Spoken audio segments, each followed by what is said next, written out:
men use the image of female perfection to motivate themselves. And that's exactly right. That's precisely what they do. You see that in the Tom Sawyer story. So Tom Sawyer is about 12 years old, and he's still hanging around with his friends like Huck Finn.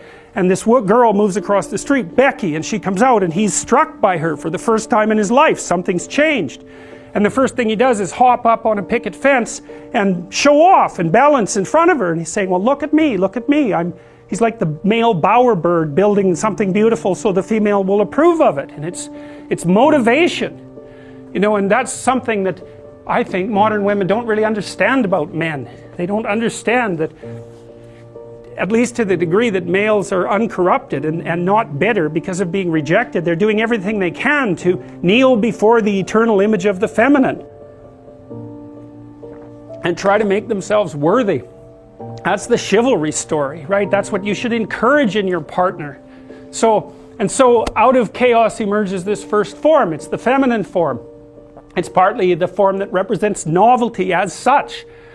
So, and on one hand it's promise, on the other hand it's threat. That you wouldn't believe, and I don't know, because I don't understand the situation with women as well as I understand the situation with men, obviously, being a man. But I don't know if women have any idea how paralyzing they are to, especially young men. A very large number of my clinical clients, but also young men I've talked to in general, are absolutely terrified of women because they're terrified of being rejected. And the terror exists in precise proportion to the attraction to the woman, which is a horrible paradoxical situation to be in. It's often why men make such fools of themselves in front of women that they're attracted to. It's because, first of all, they don't see the woman that they're attracted to, because what the hell do they know about her? They don't see her as an individual. They see her as the manifestation of a judgmental ideal. And then it's only in establishing the relationship with the actual woman that they can start differentiating between the judgmental ideal and the actual individual woman. And that also requires a sacrifice. And the sacrifice is, you never can have an ideal woman.